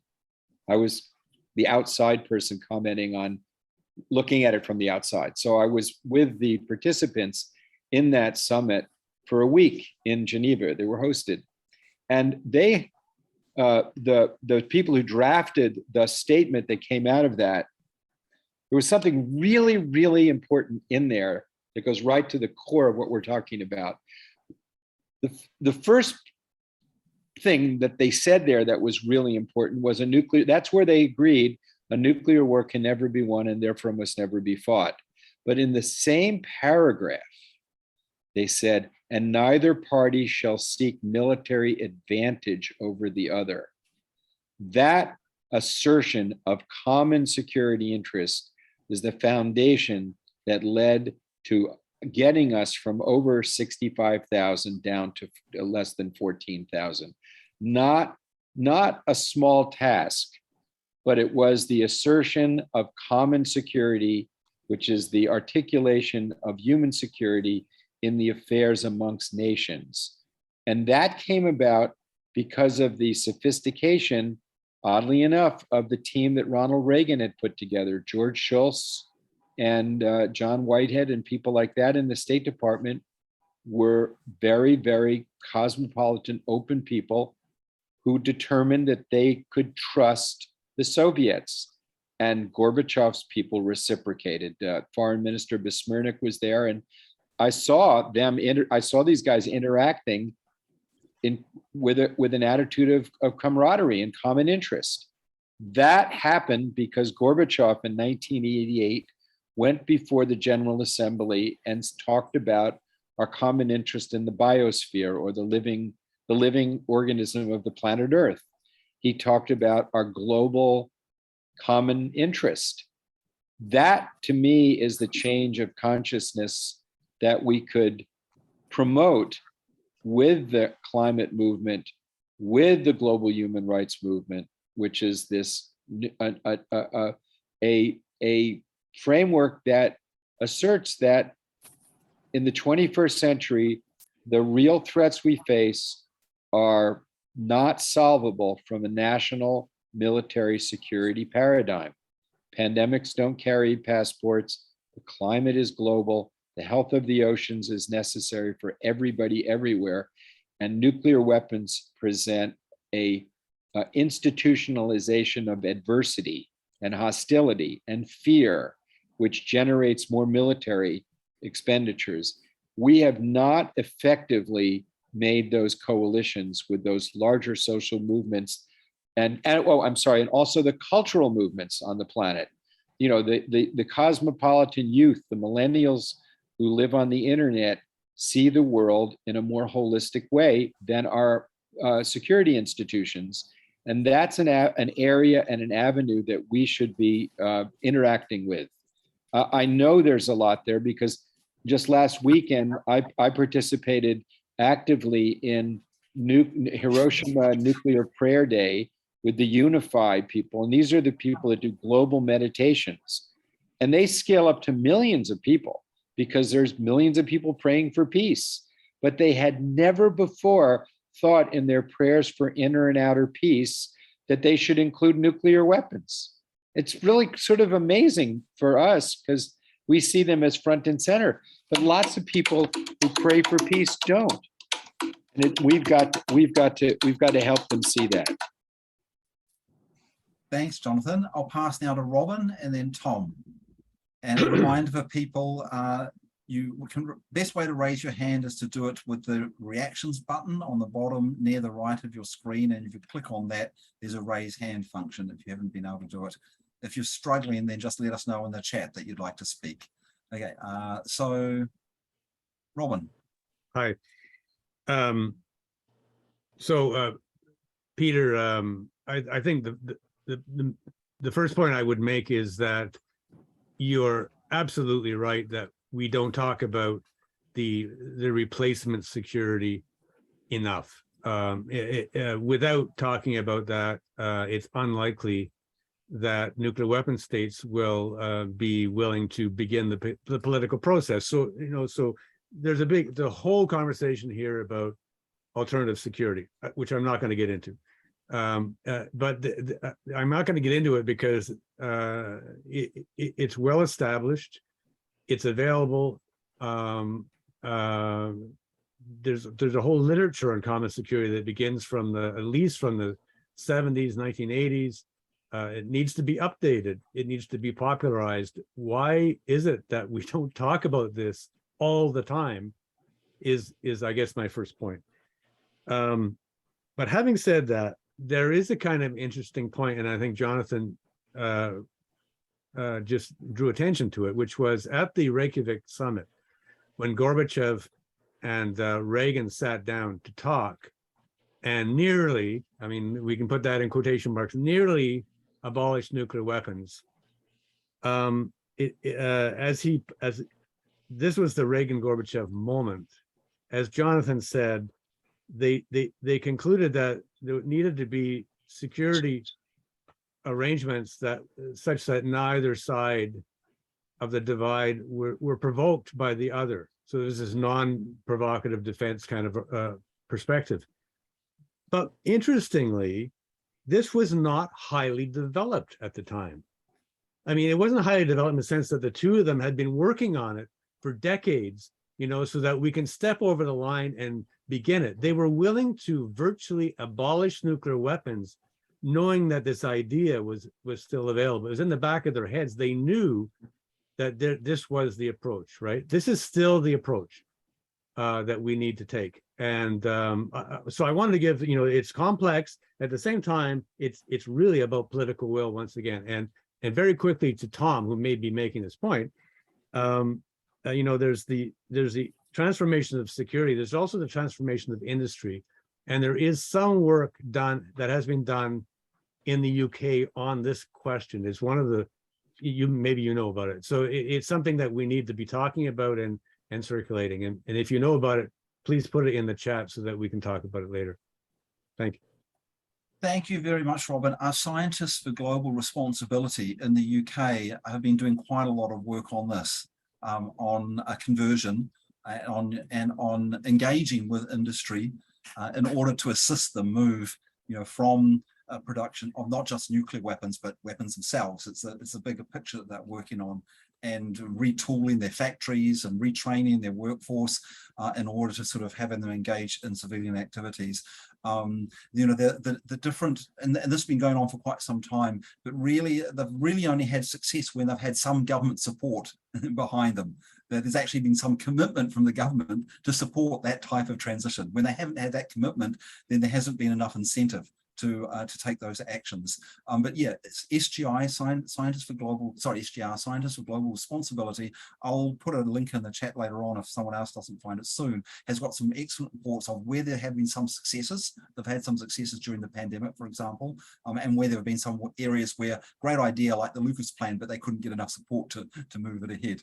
Yeah. So thanks for putting that forward, Tom. Also in the United States, you know, the whole base closures under the Clinton administration came with support from the administration to help turn those bases into, you know, other economic and social units and activities. So there is experience, and one of the experts in chemical weapons, Paul Walker, who also was a consultant on the Model Nuclear Weapons Convention, was very involved in the base closures transition and some of the economic conversion methods that we use there. So there is some information out about how to do that. There's just not yet enough, you know, support for moving this ahead. Tom, and then I see you again. Tom? Okay, well, to Robin, if you haven't seen this report, okay, Common Security for Our Shared Future, it came out in April, and it deals with many of the aspects that we've been discussing tonight, and I recommend it highly. C&D in the UK had a discussion about it last week. I've read it, and I've read it twice. There's quite a lot to take in, but it takes nuclear disarmament, puts it in a context of how it relates to other issues, particularly in the UK, because it's predicted that we're about to have a recession. I think we'll probably have a general election, but that's another point. So I'm simply saying, have a look at the Common Security 2022 report produced by the IPB, by the Olaf Palme Institute, and of course the international trade unions. And get some veggies. I'll leave it there. And carrots, right? Among other things. and green stuff, right? So I'm trying to find who's not muted. Yes. It's there. Richard Hamster. You got done. Okay, so Okay. I'll simply repeat. Common Security 2022 for our shared future. New report out in April. I think you'll find it of great interest, particularly to you, Robin, I hope. That's it, folks. Thanks, Tom. I've got Jürgen and then Joan. Jürgen? Yeah, in Germany, the environmental movement and climate activists are very concerned that the current war and the new arms race that we experience and the military expenditure is destroying their cause for environmental protection. Because first, it attracts a lot of attention away from the environmental field, and it is wasting a lot of resources. And besides that, also fighting wars is very bad for the environment, it's very bad for the climate. So I think the environmental movement and climate activists are our natural allies of the peace movement and of the nuclear disarmament movement. And we should make this case stronger. We are both fighting the same enemy, which is the fossil nuclear age. Okay, and this is the impact of fossil fuels on climate. This is the impact of nuclear weapons on the environment as well as peace and security. This is the effect of nuclear power, and we should make this case stronger that we need double zero. We need to have zero nuclear weapons, and we need to have zero fossil fuels by mid of this century. And the timelines, by the way, are similar for the climate policy. It's by mid of the century, we should be carbon free. And by mid of this century, we should be nuclear weapons free. Okay, and I think we should work more together with them and see that we have the same cause. And we have also similar solutions, for instance, renewable energy, solar. So the solar age is against the nuclear age, the solar age is against the fossil age, and it's reducing our dependence on fossil fuels. So let's make this case stronger between peace and the environment. And yeah, that's my appeal, at least, that we have something to work together. Thank you very much, Jürgen. We're coming close to the end. We've got a few minutes left. I don't see any more hands at the moment. I do see one coming up now. I'll just add one more thing on the climate nuclear nexus, which was asked of Jürgen, and you addressed it somewhat. But there's also programs being picked up by the World Future Council and Parliamentarians for Nuclear Non-Proliferation and Disarmament on advancing the climate nuclear nexus, which is looking at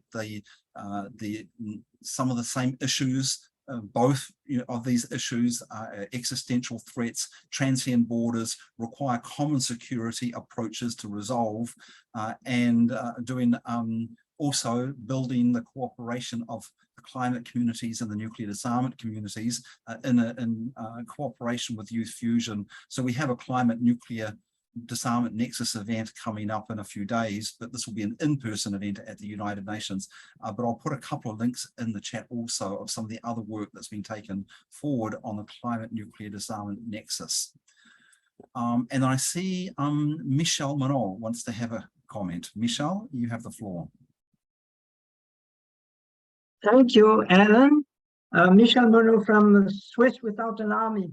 And the aim of our discussions is to get the world without nuclear weapons.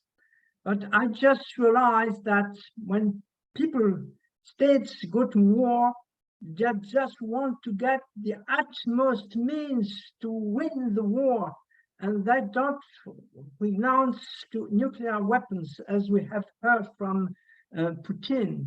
So I think the only way to get rid of those nuclear weapons is to get rid of war in itself. So states go to war because they have no other resources to get their problem solved. So we have to propose to states other means, alternative means to protect their population. And this is civilian, non-violent defense.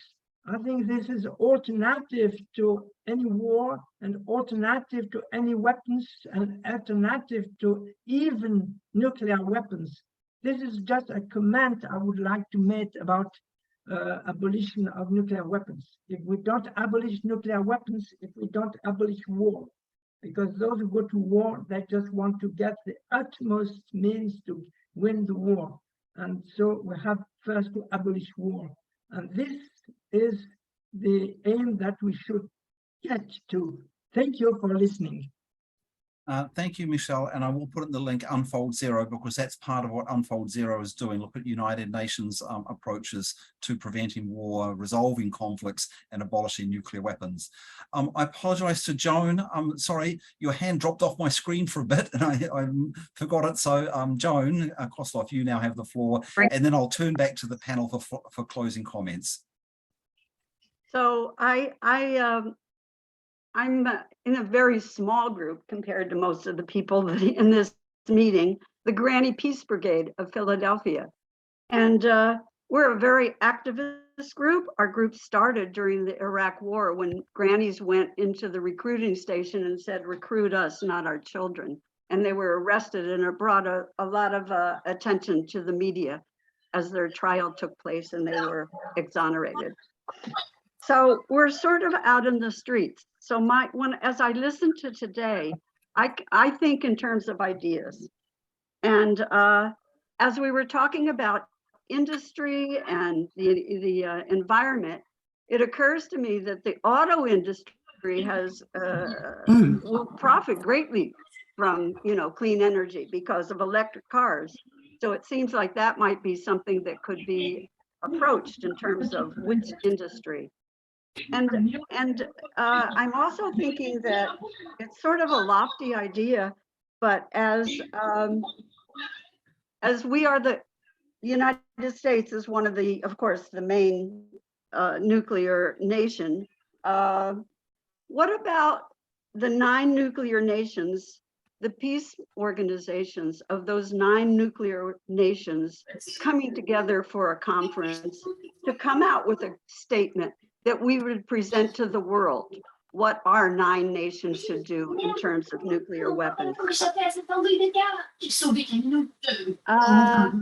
somebody else has got their thing.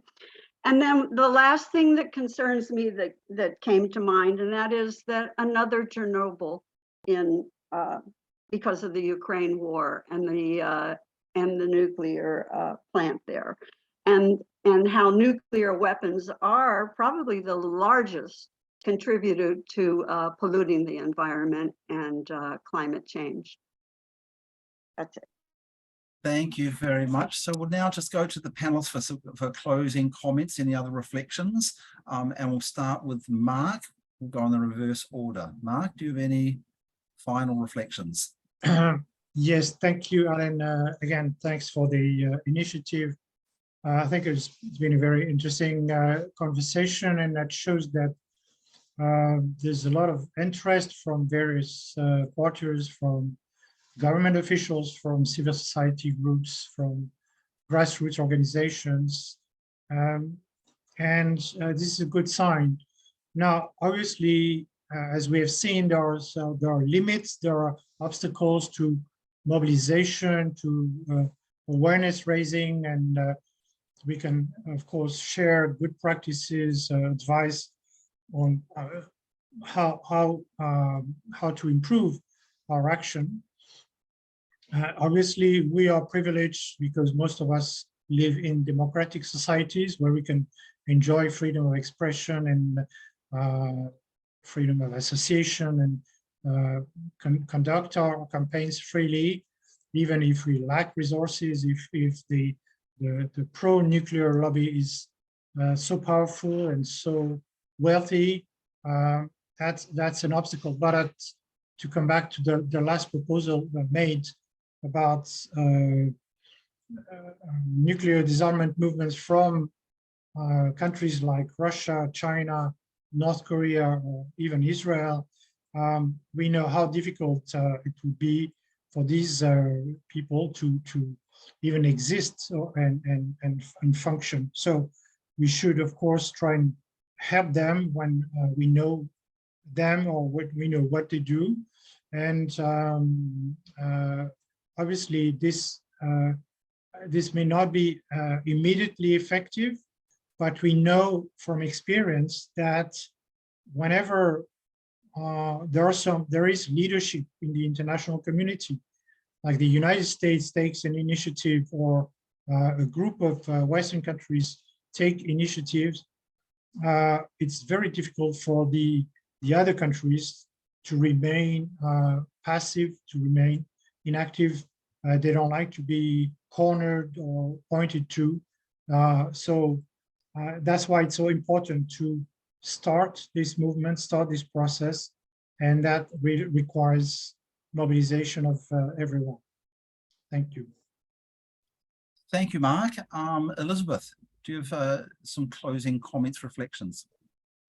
Thank you. Well, even though my topic was relatively technical and, you know, whatever path is chosen, whether it's the nuclear weapons convention, a process of a framework of mutually reinforcing